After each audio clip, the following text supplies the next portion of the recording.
welcome everybody to Amtgard Leadership University. For this upcoming panel, we're going to be discussing Kingdom Monarchs. Why are they doing it? How are they succeeding? Where are they struggling? And exactly what kind of tips do they have for anybody considering the post for their own? As is typical, both with my intro and this, I'm going to ask, starting from my left to my right, just a brief introduction. Introduce who you are, where you play at, and any other items of experience that you've got to share, and any key points of consideration you'd like us to talk about as we go forward.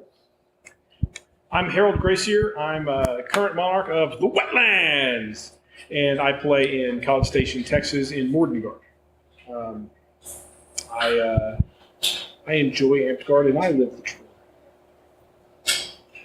I'm Archduke Ormar Svensson. I originally started playing in the Principality of Rivermoor, which then became the Kingdom of Rivermoor. And then shortly after my most recent reign, I moved out to the Empire of the Iron Mountains and am now living up there in the Fort Collins region. I absolutely love Amtgard. It is the dream, as Harold pointed out, and I absolutely love living the dream. Hi, I am Lord Squire Armand de Santo. Currently, I'm in the Celestial Kingdom.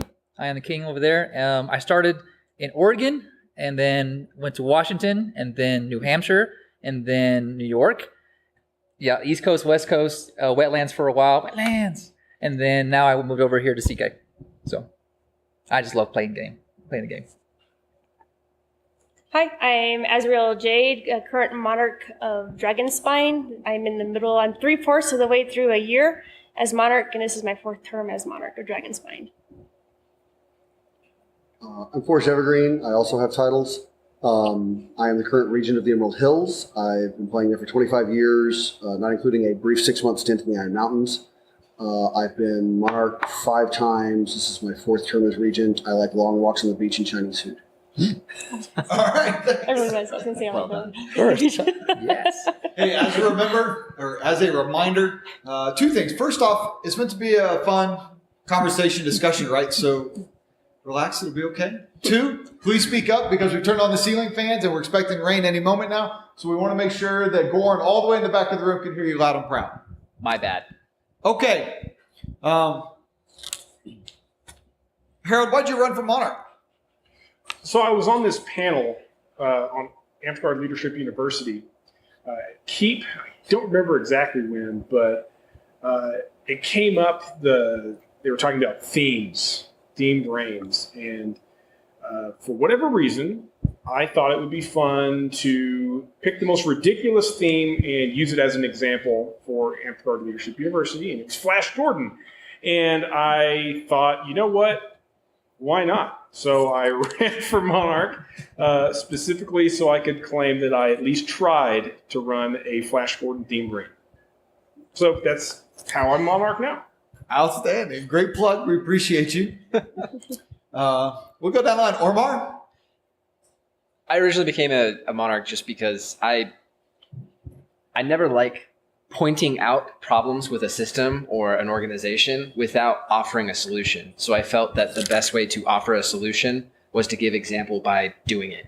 And I didn't really feel that I could speak comfortably to what the issues were without fully understanding them. So I felt that the best way to understand what the issues were to sit in the seat, to understand the organization better from that seat, and to come up with solutions and try to implement them as the reigns went on. So I became a monarch because I loved the organization and I wanted to try to fix the problems I saw. Armand? Definitely what he said. I couldn't say it better, honestly. For me, that's a good thing. My thing was when I first came to CK, I saw a lot of issues that I haven't seen across Amtgard, or I haven't really noticed because I wasn't in office.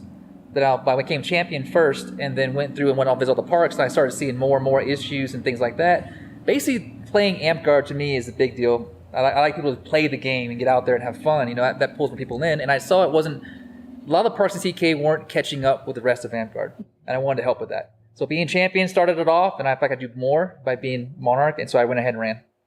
So, Azrael-Jade? The first 2 times I was monarch were in the early 2000s. And in both times at that time, there was times where our kingdom really needed somebody who had organizational skills and could rally troops and put the kingdom kind of back together. We had gone through some pretty rough roads. And that's why I'm here again, not so much because the roads are rough, but because Dragonspine is in a significant transition We are one of 2 remaining static crowns in Amtgard, and the reign previous to mine, we started the process of floating our crown. So Dragonspine needed a person who was detailed, a detail organized individual that could communicate with all the chapters. So I came out of retirement to run for 6 months to kind of help get Dragonspine to a floating crown system. It took longer than 6 months, so I ran a second time. The first month in my second term, we ratified a new contract with our kingdoms, with our lands, and we are now, next monarch will be a floating monarch for Dragonspine. That's why I'm doing this. Congratulations. Thank you. Forest? See, the first time I ran for Monarch was in '96. And it was just one of those things where our park at the time was the youngest park in the kingdom. And I wanted someone from our park to be able to represent at the kingdom level. I wanted our park to have, a say in some things and to kind of be on that level because other parks had done it. Now we're the oldest park in the kingdom. All the subsequent parks have gone and come back or just vanished. But it's been different reasons, different times. Sometimes it's because I see a problem that I want to fix. Sometimes it's just because I like giving back to the game, and you can do that in a lot of areas, but as Monarch, you can directly impact players who are doing things and aren't getting recognized. You can directly impact newer players who maybe think that they're totally off the radar, and you can just surprise them, like go to their park and be like, oh, I heard you made that armor. That's really cool. I'd like your park to stop everything they're doing while I give you this award because you deserve it. And just kind of make that impact on players, and you have that chance to do it when you're wearing the shiny hat. And so I like being able to take those opportunities. Okay. I'm going to throw this out there and see who wants to take it first, but just to get things started, what are some tips for somebody considering Kingdom Office for the first time? You asking for Monarch in general or any of them? Any Kingdom Office. Any Kingdom level office. I think there's definitely an amount of consideration that you should put into it. Definitely let other people who have been in those positions before know that you're interested, so that way they can kind of get you up to date on maybe current affairs that are going on that you may not be familiar with, or just to kind of give you the general heads up of here's some of the things that you might expect, which is, as I understand, kind of what we're discussing here today. As when you're stepping into the Monarch role, there are things that you may not outwardly see as part of the job. A lot of Kaporas I know kind of give a basic overview of what your responsibilities are as monarch or regent or prime minister, but they don't really talk about all of what you'll have to do in those roles. So definitely, like, if somebody's interested in that, kind of give them a short heads up, or recommend, hey, talk to somebody who can give you that information more pertinent to your area, whether it's on the provincial level, the smaller groups, or the larger group. You're like, hey, here's some things that we experienced. Yeah, I think that's probably the best thing, is just kind of give them a little bit of a heads up on what they can expect, so that way they know have a better idea of what they're getting into. I would say go into it and have a plan, but understand that plan is very subject to change very rapidly. Don't become regent and expect that you might not accidentally become monarch for some reason. But have a plan, do your best to follow that plan, but have contingencies, or at least be flexible enough in that plan that you can work outside of the box. I would piggyback on what Ormar said, but I'll put it bluntly, you're not going to be ready. No matter how much you prep, no matter what you think to plan for, you're not ready, because something will come up that you didn't know to expect, that you didn't know to plan for, that you didn't realize would happen. And that's when the best thing you can do is turn to the people that you trust that have been there and ask them. And recognize that when you make a decision, it's lasting.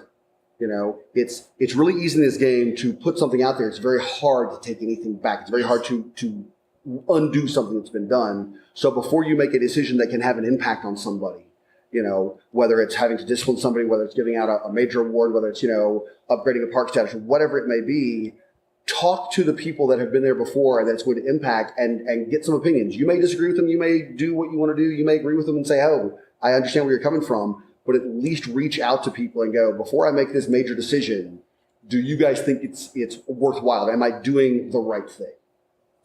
So Azrael-Jade, he raises a good point about doing the right thing. How do you deal with the challenges as Kingdom Monarch of trying to discern the right thing versus the popular thing? I think I have a really easy job doing that because I have to do it in the real world all the time. But I find sitting down, one of my tips for being monarch is making sure you have cohorts, a support system. And they don't have to be other people in office. It's just like your trusted circle, the people that you can actually talk to and soundboard off of. And I typically write down what I'm going to do. I write it out, actually literally write it on paper. This is what I think I need to do, and these are the steps I think I need to do to take that. And I usually marinate on it. Even when I'm doing a suspension or anything of that nature, or somebody wants a decision right away, I tell people I'll get back to you within 48 hours, or I give myself a timeline. And I never make a off-the-cuff decision on anything. Because again, like Forrest says, once you make a decision, it's out there and it's done. And just like anybody else in a park, I also can be passionate and heated about things, and I want to make sure when I do a decree that it's a well thought out and not just a emotional, spur of the moment kind of decision. Anybody have anything? I actually, that's kind of like with what I started was like you talk to individuals, but definitely having that counsel or people to talk to, bounce ideas off of. They don't have to be people who are in office at that time or even in the kingdom for that matter. Just individuals that you can trust to kind of help you. You were talking about making sure you can sleep on it and be more comfortable with your decision, because as Forrest pointed out, it is a lasting decision. So make sure that what you're doing is, when you're talking about the right thing, not so much the popular thing. And sometimes that takes time to just think about, brush the ideas off of a couple other people's minds, and then make your decision, because it will be lasting. Yeah. Did any of you give any initial thought to, okay, in 6 months from now, as long as I do X, Y, Z, this reign has been a success. I met my goal. Did anybody do deliberate? I always have a line that these are the things that I've got to accomplish. And I always put like a line of like where my bare minimum of success is, but in my line that I'm actually trying to achieve is right here. Typically you land somewhere in the middle. And so these people here don't realize that you're aiming up here because you've aimed so high, and they're seeing something here and they're thinking it's awesome. So definitely have different levels of success, bare minimum success, good success, and this is where I really, really want to be. I do short-term, mid-term, and long-term goals, and I write them all out, of course, for my reigns or whatever I was going to do. I did when I first ran for office for champion and then monarch this time. This is my first time being monarch. I basically set up a goal sheet and posted it when I was, going to parks like that, so that they saw what I was about. They saw the goals that I wanted to do and things like that. So if I get most of those done, I'm happy. I think I did good. So Every time I've ever ran for office, I've always established kind of, these are what my goals are. These are what I want to accomplish. Mm-hmm. A lot of that also, like, depending on what role you're in, I think is based on kind of what your populace wants to. So that's also very important to remark, is be open to listening what, everybody in the group that you're representing kind of wants. And that's part of that, talk to, before you run into that office, that role, talk to people on what it is that people expect from that role. Your corpora establishes what your job is, but your populace also has an expectation of what you're supposed to accomplish too. Combine that with what your internal goals are. These are the things you want to see, and then write those things down. And then, give yourself something that says this is success. And every reign that I've ever done that, I've found that I feel better inside, because while I may not accomplish everything that I personally wanted to do, I might accomplish things that maybe the populace wanted, or maybe it's like, these are the bare minimums of what this role is supposed to accomplish. Got those done, got what the populace wanted, may not have accomplished all the things I wanted, but there was accomplishment, there was success. Mm-hmm. Is part of that goal setting trying to raise the bar? Always. Oh, yes. Always. Absolutely. Yep. Coming into the CK, like I said, I had a steep learning curve. It's much different than wetlands where I came from this last time. Like I played across country, of course, but it's so different than any other kingdom I've ever been in, and the problems are way different than what I was not prepared at first. I had my goals, and then I had to go through and rework some of those. So be flexible-ish a little bit, at the same time, but just stick to them, and you can do well. So I'm trying to think. Running on tickets has become a big topic of conversation. I know some kingdoms have adopted, some haven't. How do you deal with whether you have a ticket or not? Sometimes the other officers don't share your same goal. Any thoughts on how to deal with that? And that's not just a kingdom challenge. That's every team ever created, right? But what about whenever your other officers maybe they've got not a conflicting goal, but a different goal? Thoughts, Forrest? We don't generally have just a slew of people running. I mean, you might have, 2 people running for Monarch, 2 people running for Regent, things like that. So you don't normally have a giant pool of people running at a time. And so what I like to do, whatever office I'm running for, is talk to the other people that are running, because we don't run on tickets. Way long ago we did. We haven't done that in a long time.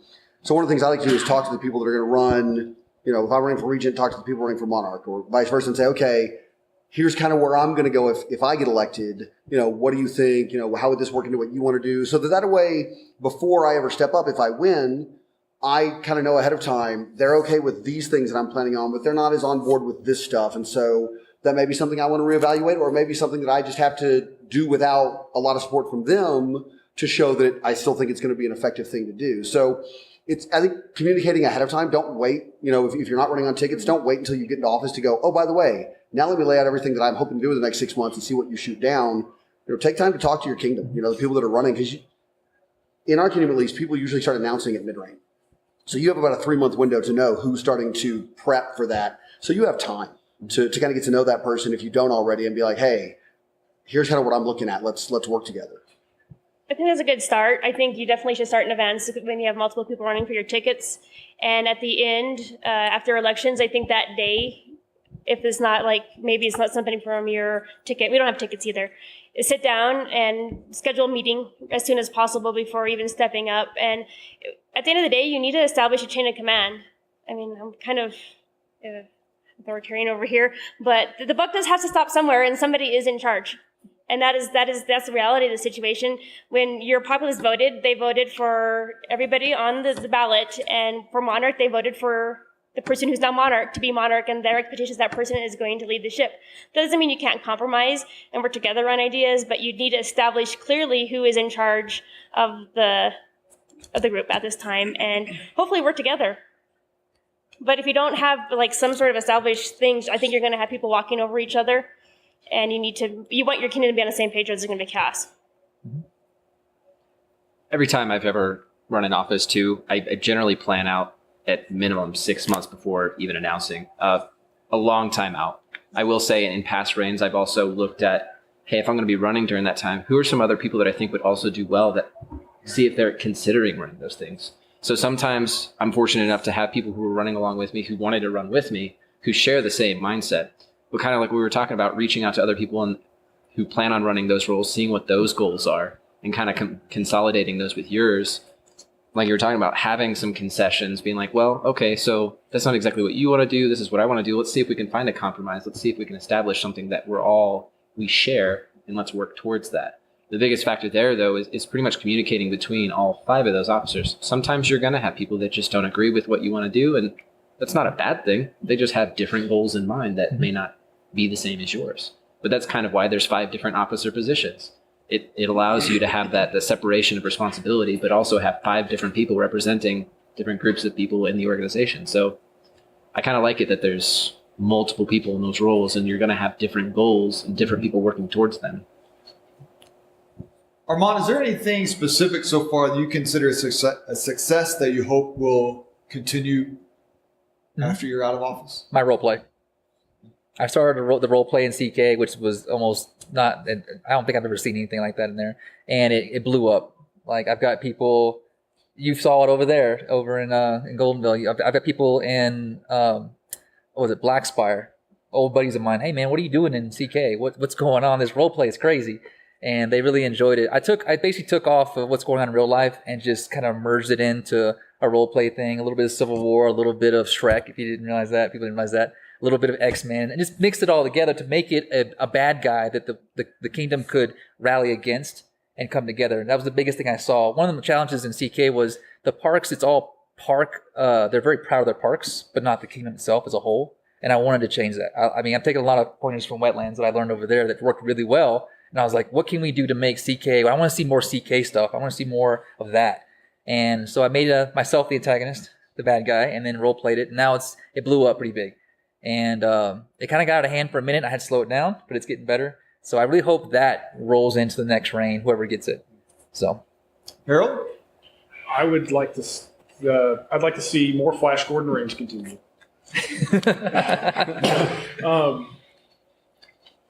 We've started a lot of really interesting discussions in our Circle of Knights, but that's not necessarily something that Monarch directly has an impact on. But a lot of really positive discussions have started happening within the populace about what expectations are, and seeing that those things are elevated, raising the bar. We're trying to make sure that I guess I'd like to see more positive communication continue. People who want to see positive changes actually stepping out into those roles and stepping out of their comfort zone to make those things happen. Forrest, how about you? What are some things that may have carried on?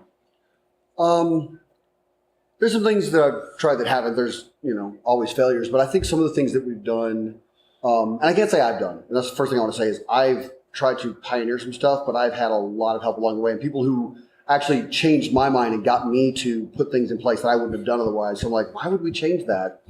But we've done a lot of changes just in the last few years in our kingdom where we've revamped our quals process completely. We no longer have fighting and cultural qualifications. We do a completely different system that's based on service to the game. It's based on you doing the things we ask officers to do. We've changed our judging criteria sheet. We don't have a one-score system anymore. We have a rubric that we have, and that was a friend of mine pushed that we need to change this stuff. And so we got together and said, okay, how will that work?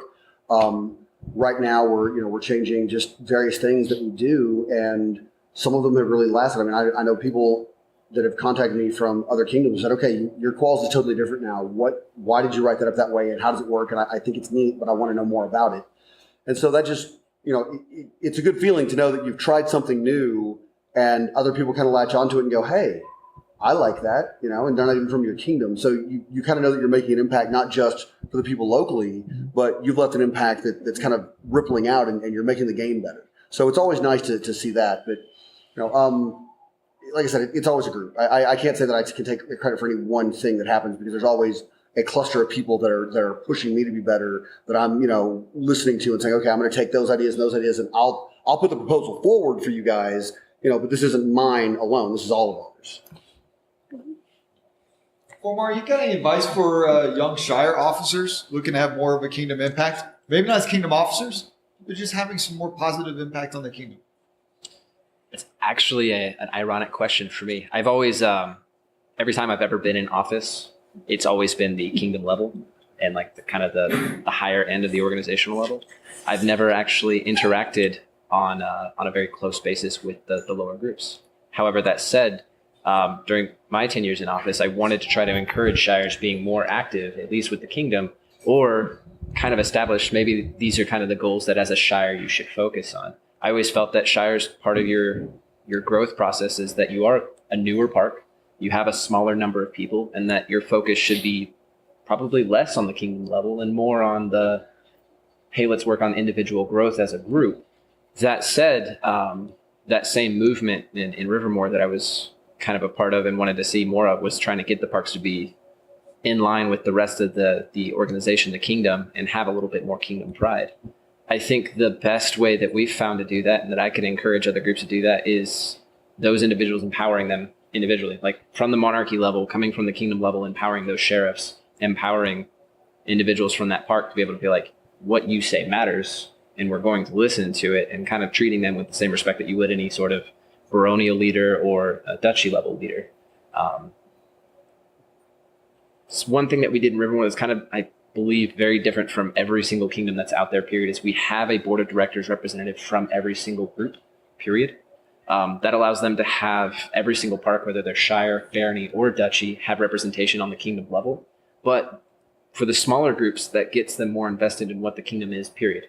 You have your sheriff who might be focused on making sure that your local group is doing its thing, but you also have that additional representative who, when you have 5 people, might be the same guy, who's also representing you on the more organizational level and the mundane level of how things run and are organized. So encouraging those groups to be a part of the bigger conversation, and then respecting what they have to say when they come to the table, is probably that first step in actually empowering them and helping them become more part of the mainstream conversation.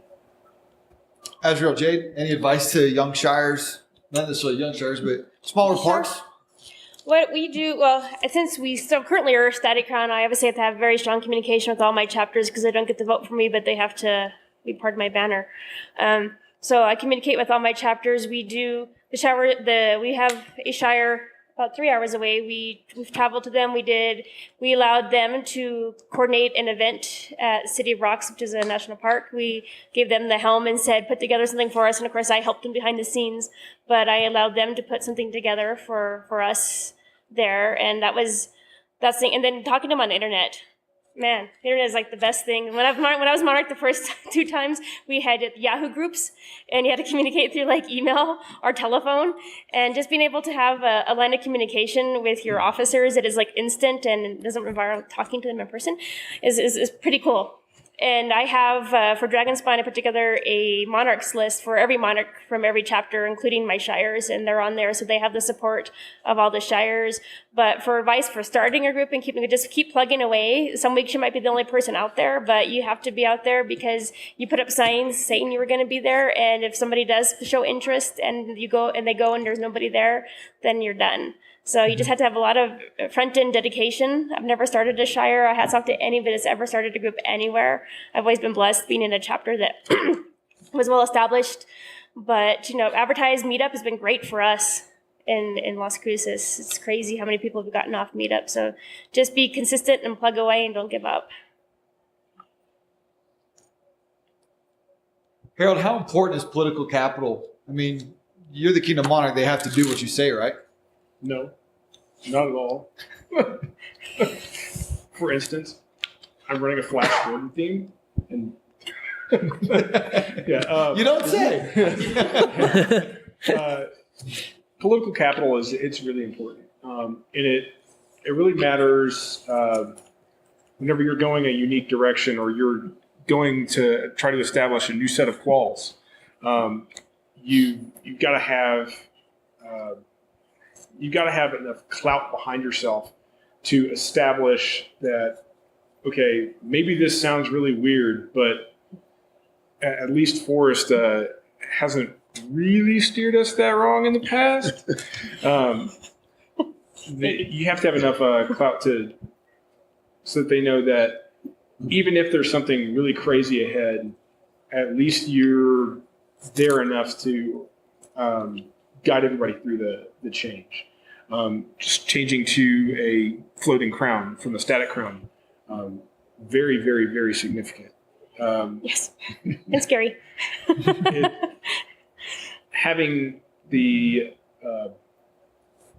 political capital to kind of spend to make those big changes, it's very important. But just because you have the capital to burn doesn't mean it's always worthy of the cause is worth. Can you explain that a little bit? Tilting at windmills. Sure. Sometimes no matter how hard I want to change, that doesn't necessarily mean that the rest of the kingdom is going to buy into it.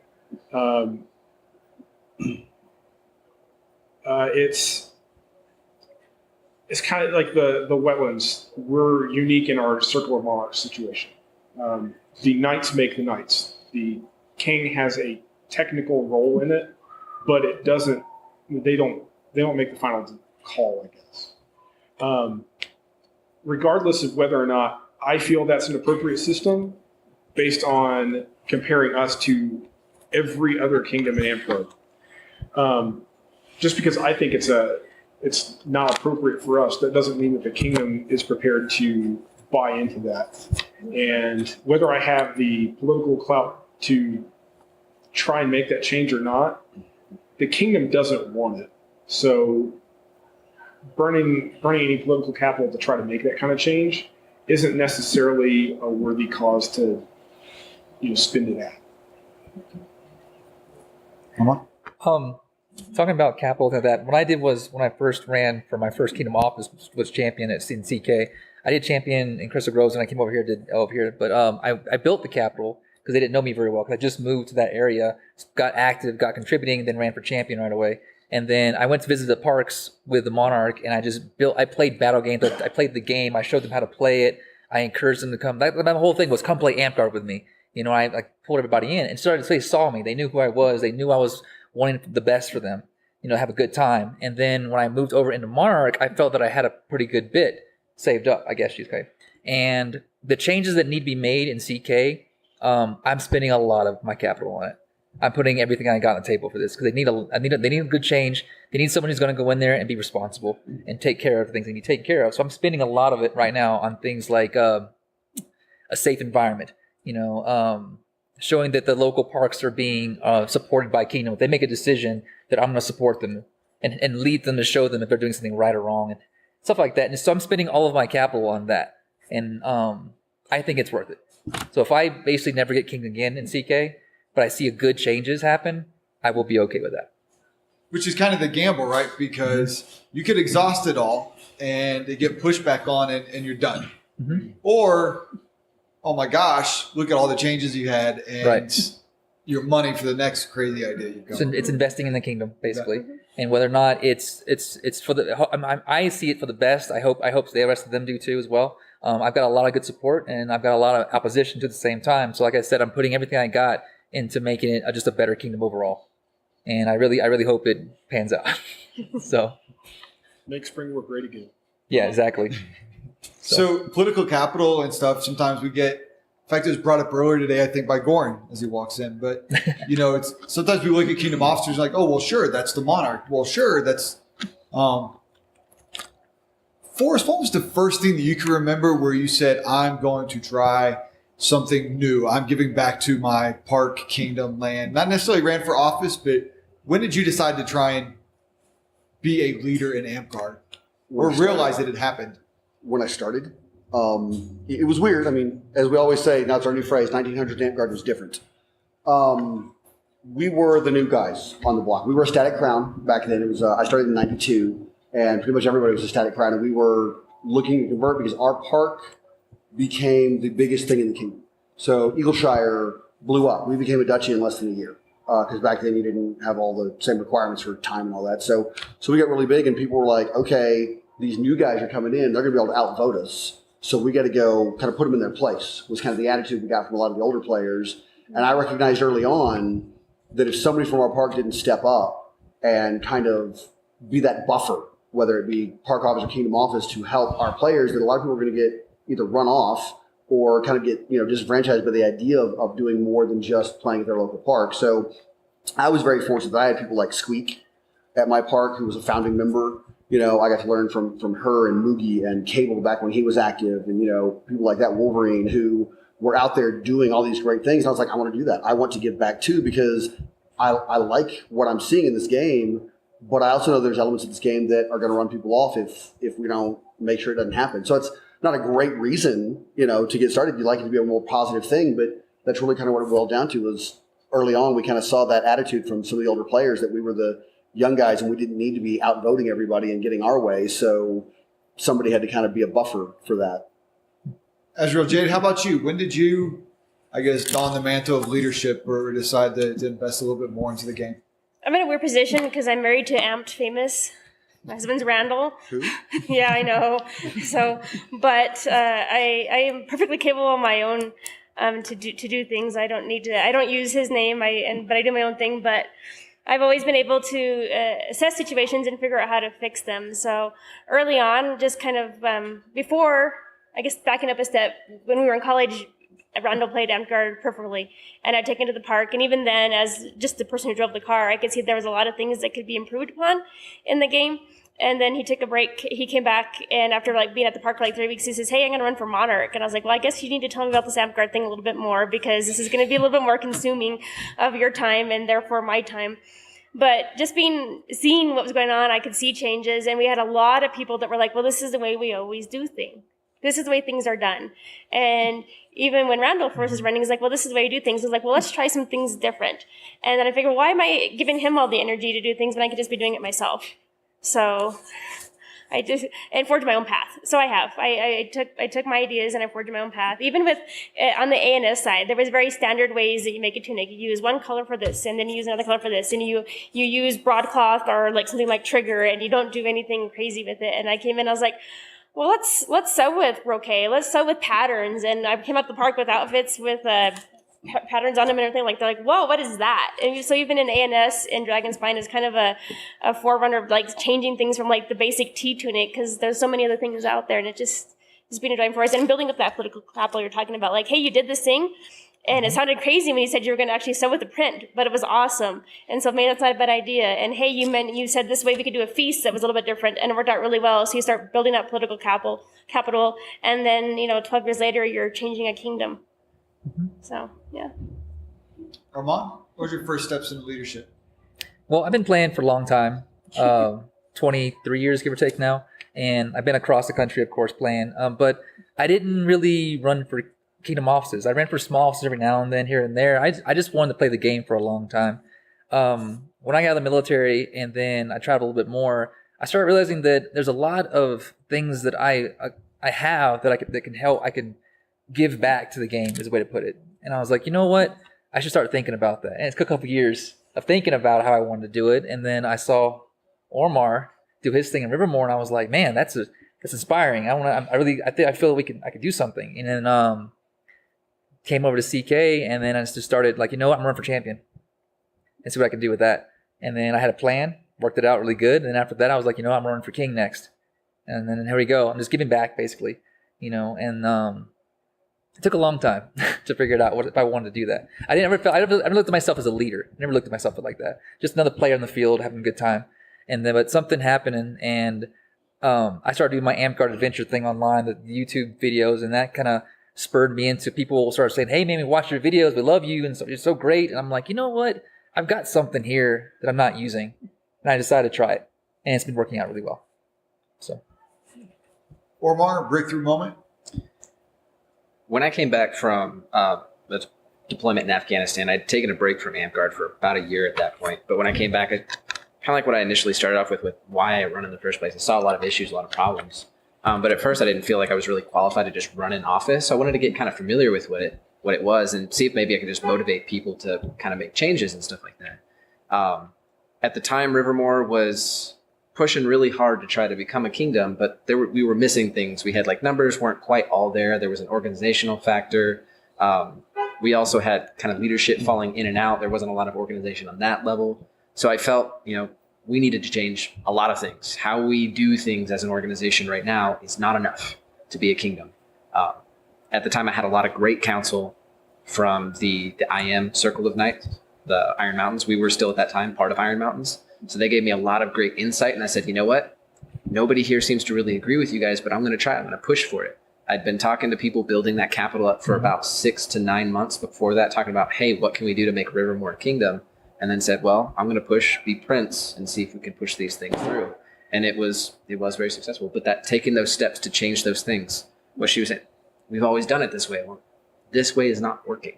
It's not enough. Maybe it works elsewhere for groups that already are this organization, but we're not that organization yet. So we need to push past that and improve. And that was that first step, becoming prince, pushing us to become a kingdom. Harold, a breakthrough moment. Arts and sciences was kind of languishing in the wetlands. As with everything, there's peaks and valleys. We were in a pretty deep valley, and I thought I might be able to step into the role of Kingdom Regent and help revitalize that. And after 21 days of office, my plans got very drastically changed. And I became the monarch. So yeah, flexible plans important. So my first steps into the role of monarch is rather unique, but it all kind of starts from the same path. Is saw a problem and wanted to do whatever I could to make a positive impact on it. Thank you for that. So kingdom level awards.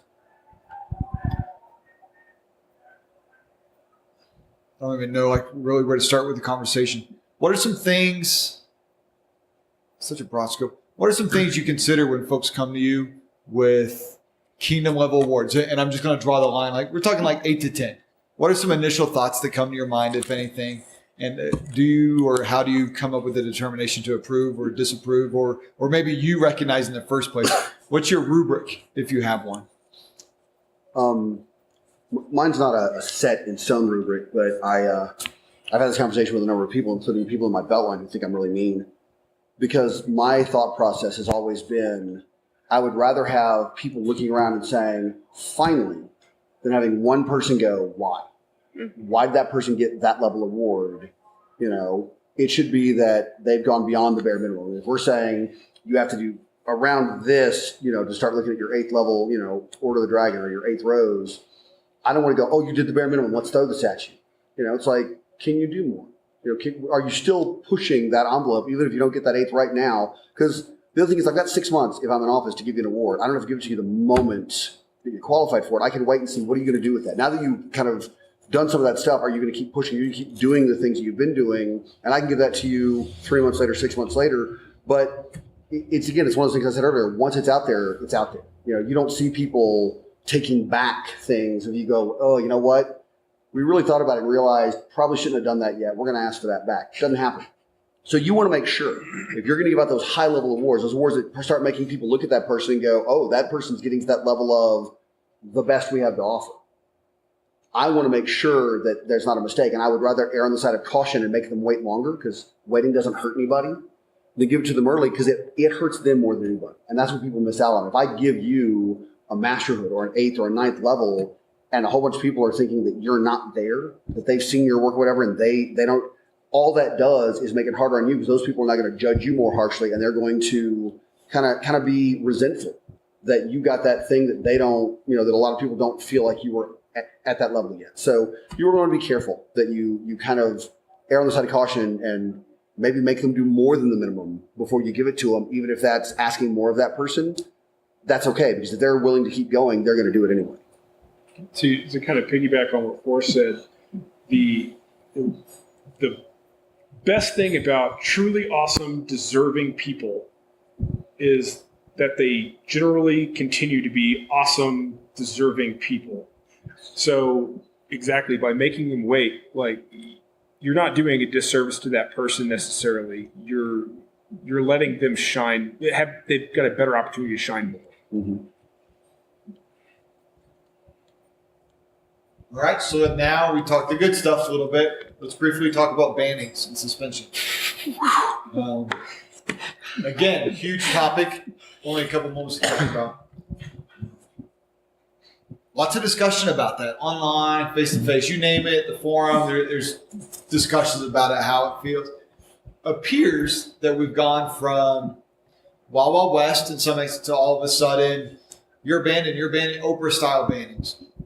So I'm really just going to throw it out there. Does anybody have any thoughts or considerations or something they want to share in that broad topic of bannings? Share it, you, Ormar. Yes. So we talked about it. One of the things we talked about was counsel, like not making those quick spur of the moment decisions. Right now, the conversation about suspensions throughout the organization is like, is this punishment for the individual? Is this protection for the individual? You definitely need to take your time with making some of those decisions. Sometimes you need to make decisions quickly. They need to be made, right there on the spot, for protection. And every once in a while, like, sometimes you will have punishment decisions you have to make too. The idea behind it, though, is you definitely want to make your consideration for why you're making the decision you're making, and run it by a couple of people, not just yourself and 2 other people. Communication with this and the entire process is extremely important. I know right now that this is new for us. What was it? 3-4 years ago, we came out with the code of conduct as Amtgard as a whole. And since then, we've learned a lot about the problems it starts. We've found out ways to mitigate some of those problems with how we communicate what the issues are, but we're finding more issues as we continue to grow. So it's definitely something that when you're in that role and you're in that position, don't be afraid to talk to other leaders throughout the organization who've also made those decisions and see what they have to say on that topic. Talk to them, get some perspective on the issue. If you make an indefinite suspension outright, just to give yourself time to think about it, that's okay. Because you can come back and say, hey, after reviewing this information, we've decided that this suspension is not necessary. You can pull those decisions back, but also be honest with people on like what considerations you made. Like, be communicative, have that counsel, sleep on your decisions, come back to it, and just be honest the entire time. You have to be honest the entire time. So yeah, it's such an expansive topic. I have something to add on the end of that. Yeah. Once you have your decision made, I know my problem, something I see a lot of my officers struggling with is they've had their council and they've talked to their people and a decision has been made, but they're still like uncomfortable making that final, like verbalizing what needs to be said. And in the real world, I'm a probation officer and I make decisions every day that impact incarceration, freedoms being taken away from you, your liberties. And when I train new officers, something I tell them is something I've been telling my officers when they come to me about the suspensions. I never incarcerate anybody. Their actions incarcerate them. I never send somebody back to a courtroom. Their actions send them to the courtroom. In Amtgard, I'm not banning you. Your actions have banned you from this. So you're taking it and you're putting it back on them. You shouldn't have to carry that heavy burden of pulling that trigger. Their actions have led to this, and it's on them. It's not on you. You're just the person who is the authority and making the decision known, but their actions led to here. Your actions did not. So when you get there, keep that in mind, that you're doing your job, and your job is uncomfortable because of actions they made. They chose to do things that resulted in them being banned. You didn't do anything wrong, and it's sometimes hard to make that final decision, but you just have to do it because it was their actions, not you, that brought them here. Really Very, like that perspective. very good point. Yeah. Ormar and I were having a discussion about this just earlier this morning. And one thing I was talking about is that we really have to split this out into two separate things, because banning people is putting a Band-Aid on the wound. You know, it's not preventing what's happening. It's not changing the culture. It's not making it better. It's simply saying, you've gotten to the point that we can't have you. And I'm talking about banning somebody out, like, you aren't going to play anymore, not a temporary, hey, you need to think about your actions, because then we are trying to work with somebody. But if somebody gets to the point that we have to tell them, you're not going to play anymore, it's because they've engaged in behavior that is so egregious that we say, you don't get a right of association with us anymore. You're too caustic, you're too damaging, and we have to protect our members, we have to protect our organization from that. But that doesn't fix the problem. The problem is, honestly, for years, we encouraged that type of behavior. Mm-hmm. For years, Amtgard was a safe haven for people to do horrible things in the guise of role play, in the guise of, oh, I'm just socially awkward because I'm a nerd, and not be held accountable for some really, really bad things that they did. And one thing we have to start doing so that we don't have to have all the bans, so that we can start working on the system, is to teach people what the active bystander is. Because if you've ever taken a thing on harassment, bullying, anything, it is the active bystander that makes the difference. And I was telling him, last night, I walked a couple friends back up the hill from my camp where we've been hanging out. And as I'm walking back, I passed by two different tents where I could hear arguing and crying, and people who were obviously not in a good spot. And it would have been very easy to be like, that's not my business. Whatever they're doing is nothing to do with me, and keep walking. But I couldn't do that. And I stopped both times and I said, hey, let's remember, everybody, that we have help if we need it. Are you okay? And the first time it was, no, we're fine. We're just having an argument. I was like, okay. And then the second one, I was getting closer to my camp and I heard something similar, and I stopped and I said, hey guys, is everyone okay in there? And it was like, no, we're not. And I said, well, then can you open the tent? Can we talk? And I did. I went over and I got them to open the tent, and I talked to them to figure out what the problem was. And I went to their campmates and said, you know these guys and I don't. Can you please come make sure that they're going to be okay? I don't want to leave the situation until I know somebody here who knows them is going to make sure that everybody in this tent is going to be safe tomorrow morning. And that's what we have to start doing. Bannings are, taking care of symptoms. It's not taking care of the problem. We've got to be better at teaching people to prevent having to ban people by not letting our culture grow to a point that it says that these behaviors are going to be at all acceptable. Harold, you had something you wanted to? I was going to say one thing I hadn't heard was that these decisions aren't made in a vacuum, and it's not the monarch alone. Mm-hmm. It requires multiple officers, and there's a reason for that. Checks and balances are important, and it's often, at the end of the day, the only people that the populace usually associates with the banning, having done the ban, is the monarch. But it's important to think about. But the prime minister or the guildmaster of reeves also are part of those decisions, and they're not made in a vacuum. There are checks and balances in place. So if you come to the point where those types of decisions have to be made, know that there was due diligence, at least on some level. Thank you for that.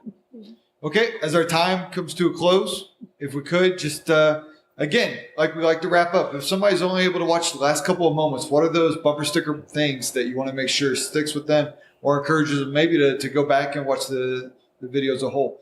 Forrest, we'll start with you on going down the line, but again, what are those foot stomps? reach out. Don't think that you have to know how to do everything yourself. Talk to people, get help from people that have done it, that you trust, and know that you're going to make some hard decisions probably. There will be at least one, if not multiple hard decisions you're going to make that's going to make somebody unhappy.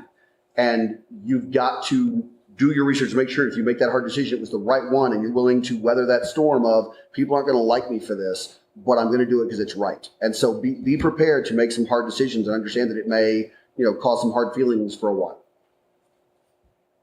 Come in prepared, come in with support, come in with a plan, aim high, aim for the stars, hit the moon, you're still awesome. And like Forrest said, be prepared to have to make some really tough decisions when you're monarch, and know that you have support out there. Even if you can't find it inside your own kingdom, you can reach out online and find people out there to help you too. My big thing is own your decisions. Own your mess ups. Be the first person, be the hardest on yourself. If you go out there and you make a decision and it's the wrong decision and you realize that, be the first one to say, I was wrong. Don't let pride get in the way of this. I've done it already this reign twice. And I have no problems with it. And so be prepared to be humble at the same time, but understand that you're going to make mistakes and it's going to happen, but don't let it destroy you. Be the one that's going to be like, you know what? I was wrong. This is how I'm going to fix it. I have a plan. And then and if you feel like you need, and reach out, like I said, reach out to people. I've talked about you on the phone a couple of times, and then my night on the phone a couple of times, Rob, and then other monarchs that I've known. I was like, hey, I have a problem. What should I do? And don't be afraid to do that. So that's the gist of it. Yeah. We've kind of covered over, asking questions, reaching out to people, have a plan, have something in place, be flexible, be ready to change what you're doing, kind of being open to what your populace needs, what your needs as an officer are whenever you're in those roles. Don't overextend yourself, but definitely have a way to measure your success, because it's going to have a toll on you. Like they pointed out, people are going to be upset with you for some of your decisions. People are going to be happy with you for some of your decisions, but have a way to measure your success so that way you're taking care of your psychological needs too, to keep doing the job well, because the people voted you into office. You're going to do the job. They want you to do well because they believe you can do well. So make sure that you take care of yourself too. Measure your success. Never forget that you're in it for fun. Do what you love to do. And I'll say my favorite thing as Kingdom Monarch is going to a park and finding that newbie they've never seen a king. They don't know it. They've never experienced the kingdom level game, and seeing the joy and entertainment in their eyes. The monarch is here. The king is here. Find those happy spots, because sometimes you're going to have to swallow some sewage. That's such a good point. It's so true. What an interesting way to end this Monarchs panel. But on that note, hey, if I could, a big round of applause for our panel members. And a bigger round of applause for the amazing support team that we've got. Good job. Thank you. Again, this has been the Kingdom Monarchs panel here at Gathering of the Clans 2017. Thanks for joining us. Enjoy the rest of your event. Thank you.